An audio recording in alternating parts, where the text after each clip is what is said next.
Hey guys, my name is Matteo, and welcome to another episode of Sunday Mailbox. This is a video series where you, the viewer, can submit your gaming-related questions, and then I will give my humble opinion on them. To get the formalities out of the way real quick, if you would like to submit your own question that could be featured in an upcoming episode, you can do so by leaving a comment down below, or by sending me a Facebook and Twitter message.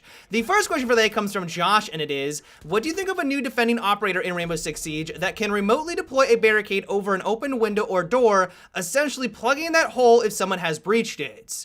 The first time I read this, I thought that this was one of the most unique trap operators that could be added into Rainbow Six Siege. Now, that may not be the original idea that you had, because this sounds like it could be an interesting way at allowing your team a little bit more time when they're breaching on through doorways. If they open up a window near the objective, you and your team are just not prepared for it, you can bring this down and it'll give you a couple more seconds for them to breach on through a second barricade and allow you to hopefully fortify the objective room itself. The reason why I like this idea, though, is that if you time it right and you do it properly, this could function as a really interesting non-lethal trap. You notice that someone jumped through a window, either from a Valkyrie camera or you just hear them, you can then have this thing fall behind them, this barricade fall directly behind the enemy, and now they're sectioned off from their team. Especially if this was a little bit more durable than your average barricade, not as hefty as something like a castle barricade, but maybe required a couple more hits of your weapon, a couple more shots with your gun to be able to take it out.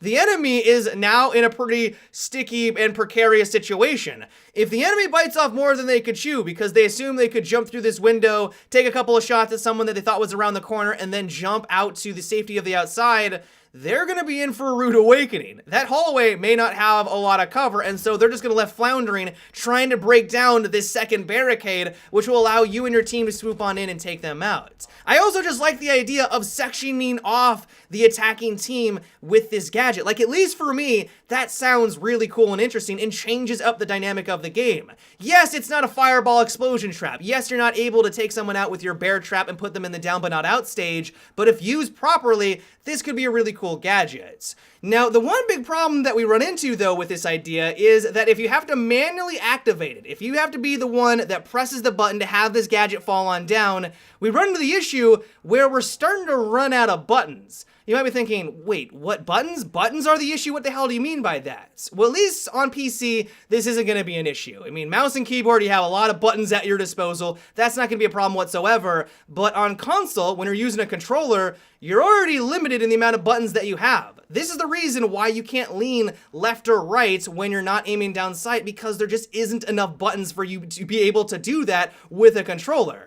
And so how do you make this work with those restrictions? If you got 2 or 3 of these scattered around the map and you notice that someone jumped on in, or you just want to have it fall on down to give your team a couple of extra seconds so that they have to breach on through this second barricade, how do you activate it? Do all of them fall on down? Does only your first one go and then the second one go and the third? How do you have control over which one falls? Or do you only get one? And if you only get one, that doesn't seem like a very effective gadget. And so the only way that I could see this working is if they designed this guy around the idea that he is going to be a non-lethal trap operator. Someone jumps through a window, it activates a sensor, and then half a second later, the barricade falls on down. Maybe it makes a really loud noise so everyone knows that it happens, so that you're aware of what's going on, but I can only see that being the way that it could function where we are limited by buttons. You wouldn't think that buttons would be a restriction, but this is something that we have to think about because this is exactly what the developers have to think about when they are creating new operators.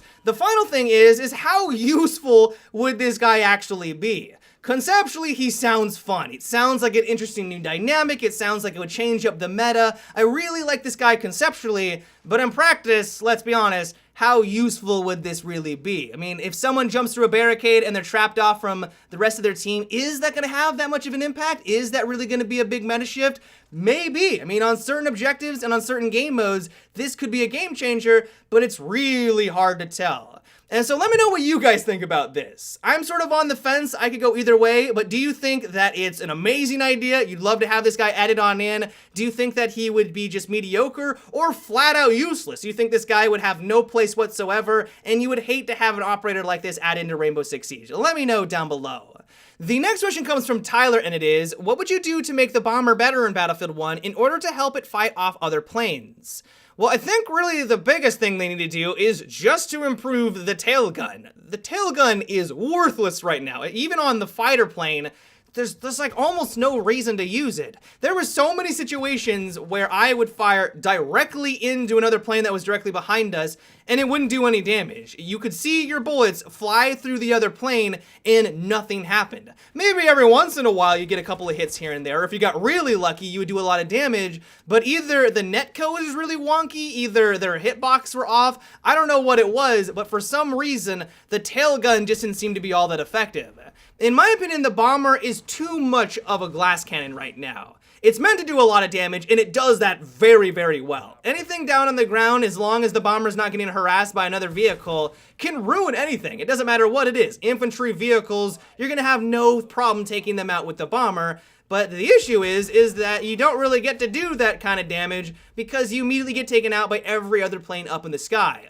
And so what I'm hoping for is that they fix the tail gun. I think that's the biggest thing, but also maybe they should give them a little bit more health. I think it would be okay if the tail gunner could fend off other aircrafts because these other aircrafts have a lot more maneuverability. They can come in from the side, up above, down below, doesn't matter, but the gunner can't hit them in those positions. Like, that's their advantage, and I feel like if they just try to get into a firefight with a bomber in the back, I think the bomber should have a slight advantage. Like, they should have a lot of firepower, and it should be on the other planes to take advantage of their strength, which is their maneuverability, to be able to take them out. Now, some of you might completely disagree with me on this one. You're like, no, we don't want the bomber to be overpowered, and I don't want the bomber to be overpowered. Like, don't get me wrong, but at least in the beta, it seemed to be very weak because it had no chance of coming out of these plane fights, at least from my experience, and maybe I'm just worthless, maybe I have no idea what I'm talking about, but it didn't really have a lot of survivability because it just felt like this glass cannon with too much glass. But that, of course, is just my 2 cents.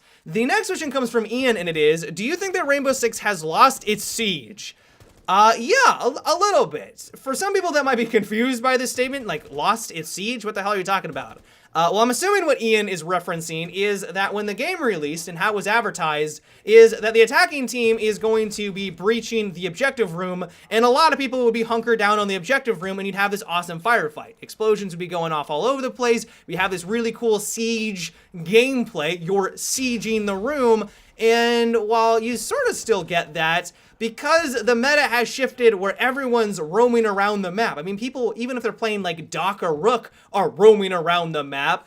You don't really get that as much. I've noticed more and more, I'm sure you've noticed this as well, is that a lot of the times you just kill one person on the objective, you jump on in, and then you just kind of sit there while the enemy runs towards you, and you just get a bunch of kills that way.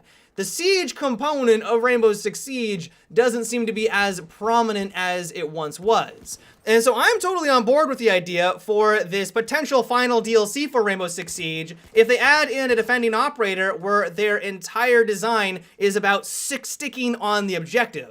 Another way that they could improve this is also maybe buffing some of the other defensive, highly defensive operators like Doc, which they're doing, but also maybe Tachanka. Tachanka is all about sitting on the objective and not letting the enemy get on in, but of course he just doesn't function that way because of the way the game works right now. And so if they added a new operator, they slightly buff some of the really defensive ones that are not oriented to roaming around, that would be a nice step in the right direction. It's not necessarily bad that we have a lot of roaming operators. Like, I'm not saying that Rainbow Six Siege is worse because the game has a lot of people roaming around the map, but it would be nice if this different playstyle, if this more siege-oriented gameplay had a place in Rainbow Six Siege. But yeah, guys, that is about it for today's Sunday Mailbox. I hope you enjoyed. As always, if you would like to submit your own question that could be featured in an upcoming episode, you can do so by leaving a comment down below or by sending me a Facebook and Twitter message. But until tomorrow, guys, have a good one and take it easy.